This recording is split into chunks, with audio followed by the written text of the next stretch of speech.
എല്ലാവർക്കും നമസ്കാരം. സുനിൽ തൃശ്ശൂരാണ്. ഇന്ന് വിഷയമായിട്ട് എടുത്തിരിക്കുന്നത് മാരേജ് സർട്ടിഫിക്കറ്റ് രജിസ്ട്രേഷനാണ്. എങ്ങനെ നമുക്ക് സ്വയം മാരേജ് സർട്ടിഫിക്കറ്റ് രജിസ്റ്റർ ചെയ്യാം എന്നുള്ളതാണ്. ആദ്യമായിട്ട് നമുക്ക് വേണ്ട ഡോക്യുമെന്റ്സ് എന്തൊക്കെയാണെന്ന് നോക്കാം. വരൻ്റെയും വധുവിൻ്റെയും ഫോട്ടോഗ്രാഫ്സ് ആണ് വേണ്ടത്. പിന്നെ നമ്മുടെ ഐഡന്റിറ്റി പ്രൂവ് ചെയ്യാൻ വേണ്ടിയിട്ട് ആധാർ കാർഡോ പാൻ കാർഡോ അല്ലെങ്കിൽ ഡേറ്റ് ഓഫ് ബർത്ത് ഉള്ള ഒരു പ്രൂഫ് ആയിരിക്കണം. പാസ്പോർട്ടോ നമുക്കത് ഇതിനു വേണ്ടി യൂസ് ചെയ്യാൻ പറ്റും. പിന്നെ നമ്മളിപ്പോൾ മാരേജ് രജിസ്ട്രേഷന് മുന്നേ നമ്മളൊരു അമ്പലത്തിലോ പള്ളിയിലോ വെച്ച് കല്യാണം കഴിഞ്ഞിട്ടുണ്ടെങ്കിൽ അതിൻ്റെ പ്രൂഫ് കൂടി നമുക്ക് ഹാജരാക്കേണ്ടതാണ്. ഇതാണ് വെബ്സൈറ്റ്. നമ്മൾ പോകേണ്ടത് ഓൺലൈൻ സബ്മിഷൻ എന്ന് കാണുന്നില്ലേ, അവിടെ പോവാം. അതിനകത്ത് ക്ലിക്ക് ചെയ്യുക. അത് കഴിഞ്ഞിട്ട് നമ്മുടെ സ്ഥലം ഏതാണോ അത് തിരഞ്ഞെടുക്കുക. ഇപ്പം ഞങ്ങൾ തൃശ്ശൂർക്കാരാണ്. തൃശ്ശൂരിലെ എരുമപ്പെട്ടിയാണ് എൻ്റെ സ്ഥലം. എരുമപ്പെട്ടി അതൊരു ഗ്രാമപഞ്ചായത്തായിട്ടാണ് വരുന്നത്. അപ്പോൾ ഗ്രാമപഞ്ചായത്ത് തിരഞ്ഞെടുത്തു. അതിൽ എൻ്റെ സ്ഥലം നെല്ലുവായിയാണ്. അപ്പോൾ ഞാൻ എരുമപ്പെട്ടി ഗ്രാമപഞ്ചായത്ത് സെലക്ട് ചെയ്തു. അത് സബ്മിറ്റ് ചെയ്ത് കഴിഞ്ഞാൽ നമുക്ക് നമ്മുടെ ഒരു ലോഗിൻ ഐ ഡി ക്രിയേറ്റ് ചെയ്തിട്ട് ഞാൻ ഓൾറെഡി ക്രിയേറ്റ് ചെയ്തിട്ടുണ്ടായിരുന്നു. അപ്പോൾ അതുകൊണ്ട് അത് ക്രിയേറ്റ് ചെയ്യുക. ഒരു ഇമെയിൽ ഐ ഡി ഒരു പാസ്വേഡ് ഉണ്ടാക്കുക. എന്നിട്ടേ നമുക്ക് ഈ ഡോക്യുമെന്റ്സ് സബ്മിറ്റ് ചെയ്യാൻ പറ്റുള്ളൂ. അപ്പം അങ്ങനെ ഉണ്ടാക്കി. അപ്പം ഞാൻ ആദ്യം അടിച്ചപ്പോൾ അതിൻ്റെ പാസ്വേഡ് തെറ്റാണെന്ന് പറഞ്ഞിട്ട് തോന്നുന്നു. രണ്ടാമത് ഞാൻ ചെയ്യുകയാണ്. അതായത് എൻ്റെ ഇമെയിൽ ഐ ഡി അടിച്ചപ്പോൾ എനിക്ക് തോന്നുന്നു ഒരു ഡോട്ട് കൂടുതലായെന്ന് തോന്നുന്നു. അപ്പോൾ രണ്ടാമത് അത് ചെയ്തുകൊണ്ടിരിക്കുകയാണ്.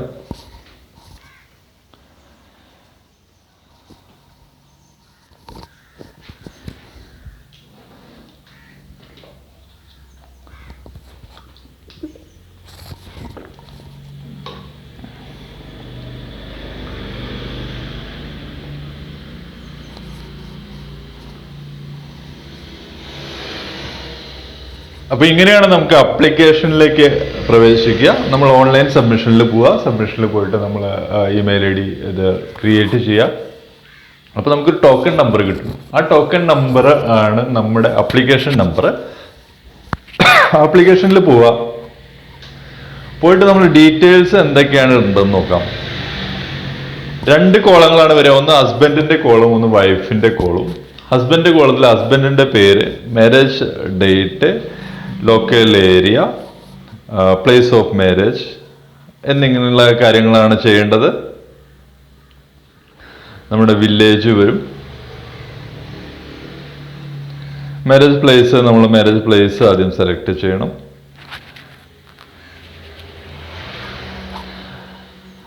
Local area. ഹസ്ബൻഡ് ഫോട്ടോഗ്രാഫ് ആദ്യം തന്നെ ഇവിടെ നമ്മൾ എല്ലാ സാധനങ്ങളും നമ്മൾ സ്കാൻ ചെയ്ത് വെക്കണം കേട്ടോ. ഫോട്ടോഗ്രാഫ് നമ്മൾ സ്കാൻ ചെയ്ത് വെക്കുക. സ്കാൻ ചെയ്തിട്ട് നമ്മൾ ഫോട്ടോഗ്രാഫ് ആഡ് ചെയ്യുക. എനിക്കിത് അങ്ങനെ മാരേജ് രജിസ്ട്രേഷൻ ആയിട്ട് ചെയ്യാൻ പറ്റില്ലല്ലോ, അതുകൊണ്ട് ഞാനത് ചെയ്തിട്ടില്ല. പക്ഷെ എങ്ങനെയാണ് ചെയ്യേണ്ടത് ഞാൻ പറഞ്ഞു തരുന്നുണ്ട്. ഇപ്പൊ ഞാൻ തലപ്പിള്ളി ചിറ്റണ്ട ഇതൊക്കെ ഞാൻ വെറുതെ അടിച്ചതാണ്. അപ്പോൾ അതിനകത്ത് പോയിട്ട് അത് സേവ് ചെയ്യാം.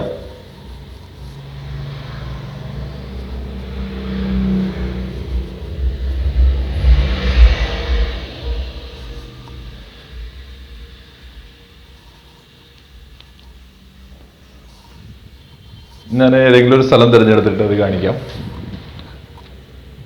അപ്പോൾ അതിൽ കറക്റ്റായിട്ട് നമ്മുടെ ഏരിയയിലുള്ള മാരേജ് ഹാളുകൾ വരെ അവർ കാണിക്കുന്നുണ്ട് കേട്ടോ. വളരെ കറക്റ്റായിട്ടാണ് വെബ്സൈറ്റ് ക്രിയേറ്റ് ചെയ്തിരിക്കുന്നത്. അവർക്ക് നമ്മുടെ ഏരിയയിലുള്ള മാരേജ് ഹാൾസ് വരെ അറിയാം. അപ്പം ഞാൻ അവിടെ എൻ്റെ അടുത്തുള്ള ദുബായ് പാലസ് കൊണ്ട് മാരേജ് ഹാളാണ് സെലക്ട് ചെയ്തത്. ഇതുപോലെ തന്നെയാണ് റൈറ്റ് സൈഡിലും നമുക്ക് ഡോക്യുമെന്റ്സ് വന്നിട്ടുള്ളത്.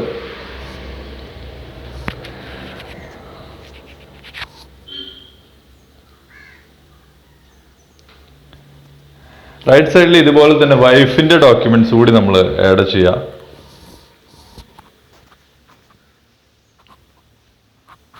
ഇടയ്ക്ക് ലോഗ് ഔട്ട് ആവും.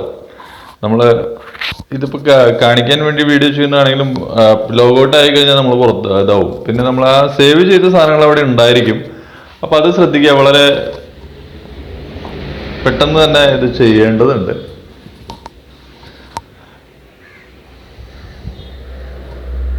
പിന്നെ മൊബൈൽ വ്യൂ ആയതുകൊണ്ട് അതിൻ്റെതായ ബുദ്ധിമുട്ടുകൾ ഉണ്ടായിരിക്കും. ഇതിൽ നമുക്ക് പി സിയിൽ ചെയ്യാൻ പറ്റുന്നുണ്ടായിരുന്നില്ല. പി സിയിൽ ചെയ്ത് കഴിഞ്ഞാൽ ഞാനിപ്പോൾ അതിനൊരു വീഡിയോ എടുക്കാൻ ശ്രമിച്ചു കഴിഞ്ഞാൽ അത് നടക്കുന്നില്ല.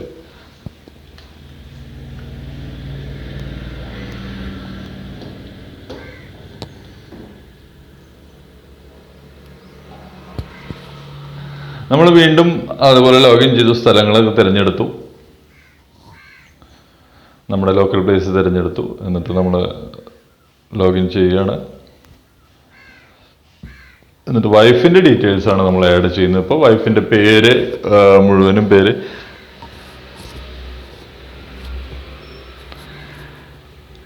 ഞാൻ നേരത്തെ പറഞ്ഞ പോലെ എല്ലാ ഡോക്യുമെന്റ്സും സൈൻ ചെയ്ത് വെക്കുക. നമ്മുടെ ഡേറ്റ് ഓഫ് ബർത്തിലൊക്കെ എന്തെങ്കിലും വ്യത്യാസങ്ങൾ ഉണ്ടെങ്കിൽ അങ്ങനെയുള്ള ഡോക്യുമെന്റ്സ് നമ്മൾ സബ്മിറ്റ് ചെയ്യാതിരിക്കുക. ഇപ്പോൾ പാൻ കാർഡിലും ആധാർ കാർഡിലും 2 ഡേറ്റ് ഓഫ് ബർത്ത് ആണെങ്കിൽ ആധാർ കാർഡ് മാത്രം സബ്മിറ്റ് ചെയ്യുക. പാൻ കാർഡ് സബ്മിറ്റ് ചെയ്ത് കഴിഞ്ഞാൽ ഏത് ഡിപ്പാർട്ട്മെന്റ് ആയാലും, ഇപ്പോൾ ഇത് മാരേജ് സർട്ടിഫിക്കറ്റിന്റെ ഏത് കേസ് ആവണ്ട, ഏത് ഡിപ്പാർട്ട്മെന്റ് ആണെങ്കിലും അവർ കൺഫ്യൂസ്ഡ് ആവും, നിങ്ങളുടെ ഫോം റിജക്റ്റ് ആവാനുള്ള സാധ്യതയുണ്ട്. അപ്പൊ അതുകൊണ്ട് അങ്ങനെ ചെയ്യാതിരിക്കുക.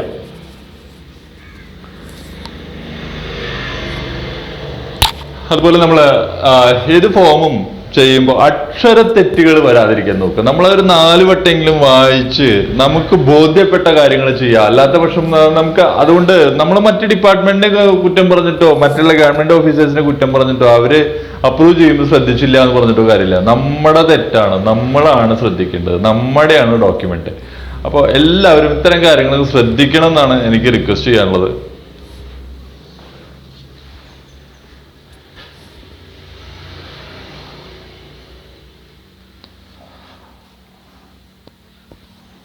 നമ്മൾ വീണ്ടും വെബ്സൈറ്റിലേക്ക് പ്രവേശിച്ചു.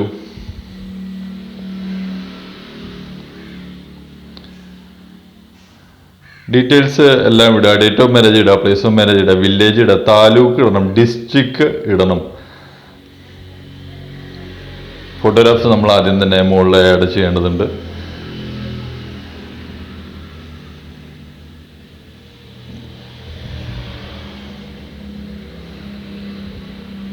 Date of marriage, place of marriage, local area, village, ഇത്തരം കാര്യങ്ങൾ നമ്മൾ ആഡ് ചെയ്യാൻ വേണ്ടിയിട്ട് മുകളിലൊരു എഡിറ്റ് എന്നുകൊണ്ടൊരു ഓപ്ഷൻ ഉണ്ട്. അതിൽ പോയിട്ട് ക്ലിക്ക് ചെയ്താലേ നമുക്ക് എഡിറ്റ് ചെയ്യാൻ സമ്മതിക്കുള്ളൂ, അല്ലെങ്കിൽ നമുക്ക് വ്യൂ മാത്രമേ ഉണ്ടാവുള്ളൂ. അപ്പോൾ പോയിട്ട് നമ്മൾ ഹസ്ബൻഡിൻ്റെ ഡീറ്റെയിൽസ് ആണെങ്കിൽ ഹസ്ബൻഡിൻ്റെ ഡീറ്റെയിൽസ്, വൈഫിൻ്റെ ഡീറ്റെയിൽസ് ആണെങ്കിൽ വൈഫിൻ്റെ ഡീറ്റെയിൽസ് നമ്മൾ ഇത് ചെയ്യുക. അതിൽ പോവുക, അതിൽ പോയിട്ട് നമ്മൾ ഡീറ്റെയിൽസ് എല്ലാം ഇടുക. എല്ലാ ഡോക്യുമെന്റ്സും സ്കാൻ ചെയ്ത് നമുക്ക് ആഡ് ചെയ്യാനുള്ള പ്രൊവിഷൻ അതിൽ തന്നിട്ടുണ്ട്. നമ്മൾ ആ ഡോക്യുമെന്റ് കറക്റ്റായിട്ട് സെലക്ട് ചെയ്യുക. പിന്നെ ഗവൺമെന്റ് വെബ്സൈറ്റുകളിലുള്ള ഒരു ബുദ്ധിമുട്ടാണ്, നമുക്ക് 25 KB മുകളിൽ ഒരു ഡോക്യുമെന്റും അതിനകത്ത് ആഡ് ആക്കാൻ പറ്റില്ല. അപ്പോൾ എല്ലാവരും അത് ആദ്യം പെയിന്റിൽ പോവുക, അതിന്റെ ഡോക്യുമെന്റിന്റെ സൈസ് കുറയ്ക്കുക. അല്ലെങ്കിൽ അതുപോലുള്ള അങ്ങനെ ഡോക്യുമെന്റ് സൈസ് കുറയ്ക്കാനുള്ള ഒരുപാട് ഗൂഗിളിൽ അങ്ങനെ അടിച്ചാൽ മതി, എങ്ങനെയാണ് ഇത് കുറയ്ക്കണമെന്ന് കാണിച്ചു തരും. അതുപോലെ എത്രയാണ് അതിന്റെ സൈസ് വേണ്ടത് എന്നും കാണിച്ചു തരും. അപ്പോൾ ആ രീതിയിൽ ചെയ്യുക. ആ രീതിയിൽ ചെയ്തിട്ട് നമ്മൾ ഡോക്യുമെന്റുകൾ സബ്മിറ്റ് ചെയ്യുക.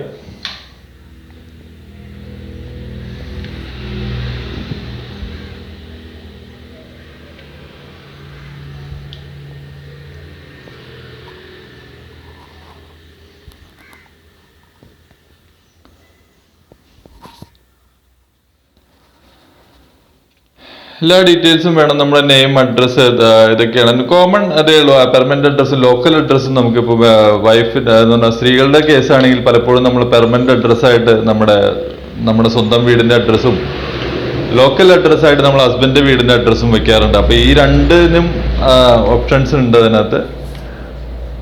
അപ്പം അങ്ങനെ ചെയ്യാം. എല്ലാ ഡീറ്റെയിൽസും വളരെ കറക്റ്റായിട്ട് ഫില്ല് ചെയ്യുക. ഹസ്ബൻഡ് ആയാലും വൈഫിൻ്റെ ആയാലും ഡോക്യുമെന്റ്സും എല്ലാം ഇത് ചെയ്യുക. അതുപോലെ മാരേജ് സർട്ടിഫിക്കറ്റ്, അതുപോലെ മാരേജ് ജോയിന്റ് മാരേജിന്റെ കാർഡ് ഉണ്ടെങ്കിൽ കാർഡും അതുപോലെ മാരേജിന്റെ ഫോട്ടോസ് ഉണ്ടെങ്കിൽ അതും കയ്യിൽ കരുതുക. നമ്മൾ രജിസ്ട്രേഷൻ ഓഫീസിൽ ഞങ്ങൾക്ക് ഇപ്പോൾ പഞ്ചായത്തിലാണ് നമ്മൾ രജിസ്റ്റർ ചെയ്യുന്നത്. മുനിസിപ്പാലിറ്റിയിലുള്ളവരാണെങ്കിൽ ആ ഡോക്യുമെന്റ്സ് എല്ലാം കൊണ്ടുപോകാൻ ശ്രമിക്കുക. ഇതിന്റെ ലാസ്റ്റ് എല്ലാം സബ്മിറ്റ് ചെയ്തിട്ട് രണ്ടുപേരുടെയും ഫോട്ടോഗ്രാഫ്സ് വെച്ചിട്ടുള്ള ഒരു സബ്മിഷൻ ഫോം ഉണ്ട്. ആ ഫോം കിട്ടും. ആ ഫോം കൂടി കൊണ്ടുപോകണം. അതിന്റെ മുകളിലാണ് നമ്മുടെ ആപ്ലിക്കേഷൻ നമ്പർ ഉണ്ടായിരിക്കുക. അപ്പൊ ആ നമ്പർ കിട്ടാൻ വേണ്ടിയിട്ട് നമ്മൾ അതുകൂടി കൊണ്ടുപോകേണ്ടതുണ്ട്. ആ നമ്പർ പ്രകാരമാണ് അവർ സിസ്റ്റത്തില്, അതായത് നമ്മുടെ രജിസ്ട്രാർ ഓഫീസ് അല്ലെങ്കിൽ ഇത് ആരാണോ ഇതിന് സബ്മിഷൻ അപ്രൂവ് ചെയ്യുന്നത് അവർക്ക് ആ നമ്പർ പ്രകാരമാണ് അവർ ട്രേസ് ചെയ്യുക. അപ്പൊ ആ നമ്പർ ഉള്ള ഡോക്യുമെന്റ്സ് നമ്മൾ കൊണ്ടുപോവുക. ഇത്രയൊക്കെ കാര്യങ്ങളാണ് നമുക്ക് ശ്രദ്ധിക്കാനുള്ളത്. ഇപ്പോൾ ഈ വെബ്സൈറ്റ് ഈ സേവന അല്ലെങ്കിൽ സേവന എന്ന് പറഞ്ഞിട്ട് അടിച്ചു കഴിഞ്ഞാൽ, മാരേജ് രജിസ്ട്രേഷൻ അടിച്ചു കഴിഞ്ഞാൽ ഇത് കിട്ടും. അപ്പോൾ നമ്മൾ ഓൺലൈൻ സബ്മിഷനിൽ പോവുക. ഓൺലൈൻ സബ്മിഷൻ ഫോം എന്ന് പറഞ്ഞിട്ടുണ്ട്, അതിനകത്ത് പോവുക. അതിനകത്ത് പോയിട്ട് നമ്മുടെ എല്ലാ ഡോക്യുമെന്റ്സും വളരെ കറക്റ്റായിട്ട് അറ്റാച്ച് ചെയ്യുക. എല്ലാ ഡീറ്റെയിൽസും നമ്മൾ കറക്റ്റായിട്ട്, സ്പെല്ലിംഗ് മിസ്റ്റേക്കുകളൊന്നും ഇല്ലാണ്ട് നമ്മൾ ചെയ്യുക. അപ്പൊ ഞാൻ അരുൺ എന്നൊക്കെ അടിച്ചിരിക്കുന്നത് ഞാൻ ഒരു ആളുടെ പേരടിക്കാൻ വേണ്ടി ഒരു ആളുടെ ഒരു ഡമ്മി പേരടിച്ചിരിക്കുകയാണ്. അങ്ങനെയായിട്ടാണ് ചെയ്തിരിക്കുന്നത്. നമുക്ക് പാൻ നമ്പറും ആധാർ നമ്പറും എല്ലാം ആഡ് ചെയ്യാനുള്ള പ്രൊവിഷൻ ഉണ്ട്. അപ്പോൾ നമുക്ക് തന്നെ വീട്ടിലിരുന്ന് ചെയ്യാവുന്ന കാര്യങ്ങളേ ഉള്ളൂ ഇതൊക്കെ.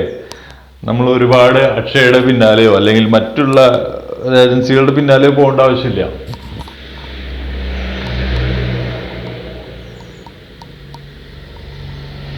എല്ലാ ഡോക്യുമെന്റ്സും അറ്റാച്ച് ചെയ്ത് കഴിഞ്ഞിട്ട് അവസാനം നമുക്കൊരു പേജ് കിട്ടും. ആ പേജിൽ നമ്മൾ ഫോട്ടോഗ്രാഫുകൾ ഒട്ടിക്കണം.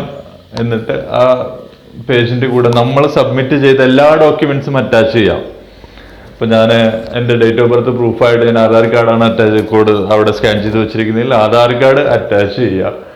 അഡ്രസ് പ്രൂഫിന് വേണ്ടിയിട്ട് ഞാൻ റേഷൻ കാർഡ് വെച്ചിട്ടുണ്ടെങ്കിൽ റേഷൻ കാർഡ് ഇതിന്റെ മുകളിൽ അറ്റാച്ച് ചെയ്യുക. പിന്നെ മാരേജ് കാർഡ് ഇതിന്റെ മുകളിൽ അറ്റാച്ച് ചെയ്യുക. അത് നിർബന്ധമില്ല, പക്ഷെ പല ഓഫീസേഴ്സും അങ്ങനെ ചോദിക്കാറുണ്ട്, എന്തെങ്കിലും മാരേജിന്റെ പ്രൂഫ് ഉണ്ടോ എന്നുള്ളത് ചോദിക്കാറുണ്ട്. അപ്പൊ അത് അറ്റാച്ച് ചെയ്ത് വെച്ച് കഴിഞ്ഞാൽ അത് ഉപകാരപ്രദമാകും അവർക്ക്. പിന്നെ അതുപോലെ നമ്മള് ഗവൺമെന്റ് ഓഫീസേഴ്സിൽ പോകുമ്പോൾ ഉള്ള പ്രധാനമായിട്ടും ശ്രദ്ധിക്കേണ്ട കാര്യം എന്താണെന്ന് അറിയാം, എല്ലാ റിലവന്റ് ഡോക്യുമെന്റ്സും നമ്മൾ കൊണ്ടുപോകുക എന്നുള്ളത് തന്നെയാണ്. അവിടെ പോയിട്ട് അവർക്ക് അവരുടെ സമയക്കുറവ് കൊണ്ട് അവർ പലപ്പോഴും നമ്മളോട് പറയാറുണ്ട്, നിങ്ങൾ വീണ്ടും നമുക്ക് ഈ ഡോക്യുമെന്റ്സ് കൂടി കൊണ്ടുവരും എന്നുള്ളൊരു ഇത് പറയാറുണ്ട്. അപ്പൊ അതിന് ഇടവരാതെ നമ്മൾ ഇപ്പോൾ എന്ത് സംഗതിക്കാണ് പോകുന്നത്, ഇപ്പൊ മാരേജിന്റെ രജിസ്ട്രേഷന് വേണ്ടിയിട്ടാണ് പോകുന്നതെങ്കിൽ അതിനോടനുബന്ധിച്ചുള്ള എല്ലാ ഡോക്യുമെന്റും നമ്മൾ കൊണ്ടുപോകാം. അവരത് ചോദിക്കുമ്പോൾ അതുണ്ട്, അതുകൂടി അറ്റാച്ച് ചെയ്തു. അല്ലെങ്കിൽ നമ്മൾ എല്ലാ ഡോക്യുമെന്റ്സും അതിന്റെ കൂടെ അറ്റാച്ച് ചെയ്ത് വെക്കുക. അവർക്ക് വേണ്ടാത്ത ഡോക്യുമെന്റ് അവര് നമുക്ക് തിരിച്ചു തരും. പക്ഷെ ഞാൻ നേരത്തെ പറഞ്ഞൊരു കാര്യം ശ്രദ്ധിക്കേണ്ടതുണ്ട്, രണ്ട് ഇടത്ത് നിങ്ങളുടെ അഡ്രസ്സ് വെവ്വേറെയാണെങ്കിൽ രണ്ട് പ്രൂഫ് അറ്റാച്ച് ചെയ്യാതിരിക്കുക. കാരണം രണ്ട് പ്രൂഫ് അറ്റാച്ച് ചെയ്ത് കഴിഞ്ഞാൽ അവിടെ ഒരു കൺഫ്യൂഷനായി. അതുപോലെ മാരേജ് കഴിഞ്ഞ ആളുടെ ഇപ്പോ അതിലെ സ്ത്രീകളെയാണ് ഞാൻ ഉദ്ദേശിക്കുന്നത്. അവരില് മാരേജ് കഴിഞ്ഞ ആൾക്ക് ചിലപ്പോൾ ഇവിടുത്തെ അഡ്രസ്സ് ഉണ്ടായിരുന്നില്ല, ഹസ്ബൻഡിന്റെ ഇവിടുത്തെ അഡ്രസ്സ് ഉണ്ടായിരുന്നു വരില്ല. അത് നമ്മൾ കമ്മ്യൂണിക്കേഷൻ അഡ്രസ്സ് ആയിട്ട് നമുക്ക് ഹസ്ബൻഡിന്റെ പാസ്പോർട്ടോ അല്ലെങ്കിൽ ഹസ്ബൻഡിന്റെ അഡ്രസ് പ്രൂഫ് നമുക്ക് കൊടുക്കാനുള്ള പ്രൊവിഷൻ ഉണ്ട്. അതായത് ഞാൻ മാരേജ് കഴിഞ്ഞ് മറ്റൊരു സ്ഥലത്ത് പോയി, അപ്പൊ എനിക്ക് അവിടുത്തെ അഡ്രസ് പ്രൂഫ് ഉണ്ടാവില്ല. അപ്പോൾ എന്റെ വൈഫിന്റെ അല്ലെങ്കിൽ എന്റെ ഹസ്ബൻഡിന്റെ അഡ്രസ് പ്രൂഫ് എനിക്ക് അതിനു വേണ്ടി യൂസ് ചെയ്യാൻ പറ്റും. അങ്ങനെയുള്ളൊരു പ്രൊവിഷൻ കൂടി അതിനകത്തുണ്ട്. അപ്പോൾ എല്ലാവരും ടൈപ്പ് ചെയ്യുന്ന സമയത്ത് ഒരു സ്പെല്ലിംഗ് മിസ്റ്റേക്ക് പോലും വരുത്താതെ വളരെയധികം സൂക്ഷിക്കുക. ഇതാണ് ഞാൻ നേരത്തെ പറഞ്ഞ ഓൺലൈൻ സബ്മിഷൻ ഫോം. ഇതാണ് നമ്മുടെ അപ്ലിക്കേഷൻ്റെ സബ്മിഷൻ ഫോമായിട്ട് അതിൻ്റെ ടോക്കൺ നമ്പറായിട്ട് വരുന്നത്. ഈ ആപ്ലിക്കേഷൻ നമ്പറിലാണ് അവർ ട്രേസ് ചെയ്യുക. അപ്പം എല്ലാവരും അത്തരം കാര്യങ്ങൾ ശ്രദ്ധിക്കുക. ട്രേസ് ചെയ്യുന്ന ആ നമ്പർ നമ്മളും ഒരു കോപ്പി എടുത്ത് വെക്കുക. ഇത് കൊടുക്കുന്നതിന് മുന്നേ ഫോട്ടോഗ്രാഫൊക്കെ ഇട്ട് വളരെ നീറ്റായിട്ട് ഒരു ഫയല് പോലെ ആക്കിയിട്ട് കൊടുക്കുകയാണെങ്കിൽ അവർക്കും ഉപകാരപ്രദമാണ്. പെട്ടെന്ന് തുറന്നു നോക്കാനും നമ്മൾ ഒരു കെട്ട് പേപ്പറായിട്ട് അങ്ങ് കൊടുത്തു അത് എവിടെയെങ്കിലും മിസ്പ്ലേസ് ആവാനുള്ള സാധ്യതയുണ്ട്. അപ്പോൾ അതുകൊണ്ട് ആ കാര്യങ്ങളൊക്കെ ശ്രദ്ധിക്കുക. വളരെ വൃത്തിയായിട്ട് ഡോക്യുമെന്റേഷൻ ചെയ്തിട്ട് നമ്മൾ കൊടുത്തു കഴിഞ്ഞാൽ അവർക്കും അത് ചെയ്യാൻ ഈസി ആയിരിക്കും. അവർ വളരെ പെട്ടെന്ന് നമ്മളോട് കൂടുതൽ സഹകരിക്കും. ഇത്തരം കാര്യങ്ങളൊക്കെയാണ്. വേറെ നമ്മളിതിൽ കൈകൊണ്ടൊന്നും എഴുതാനില്ല. എല്ലാം ടൈപ്പ് ചെയ്തതിന്റെ പ്രിന്റാണ് നമ്മൾ എടുക്കുന്നത്. പ്രിന്റ് എടുത്തിട്ട് അത് സബ്മിഷൻ ചെയ്യുകയാണ് ചെയ്യുന്നത്. ഇതിൽ യാതൊരുവിധ കൺഫ്യൂഷന്റെയും ആവശ്യമില്ല. വളരെ സിമ്പിളായിട്ടാണ് സൈറ്റ് ചെയ്തിരിക്കുന്നത്. ഗവൺമെന്റിന്റെ വളരെ ഫലപ്രദമായ ഒരു സൈറ്റായിട്ടാണ് എനിക്ക് തോന്നിയത്. എല്ലാവർക്കും ചെയ്യാൻ പറ്റുന്ന കാര്യങ്ങളേ ഉള്ളൂ ഇതിനകത്ത്. ഇത് ഇങ്ങനെയാണ് നമ്മൾ അവസാനം അതിന്റെ പ്രിന്റ് എടുത്തു കഴിഞ്ഞാൽ നമുക്ക് കാണാൻ കഴിയുക. അതിന്റെ പേരും ഇതൊക്കെ എടുത്ത് ഇവിടെയാണ് നമ്മൾ ഫോട്ടോഗ്രാഫ് സബ്മിറ്റ് ചെയ്യേണ്ടത്. അതിന് താഴെ അഡ്രസ്സും ഇതല്ല. ഇപ്പൊ ഞാൻ എൻ്റെ അഡ്രസ്സൊന്നും അടിക്കാത്തതുകൊണ്ടാണ് അവിടെ അഡ്രസ്സൊന്നും കാണാത്തത്. അവിടെ അഡ്രസ്സും കാര്യങ്ങളൊക്കെ വരും. നമ്മുടെ എല്ലാ ഡീറ്റെയിൽസും അവിടെ വരും.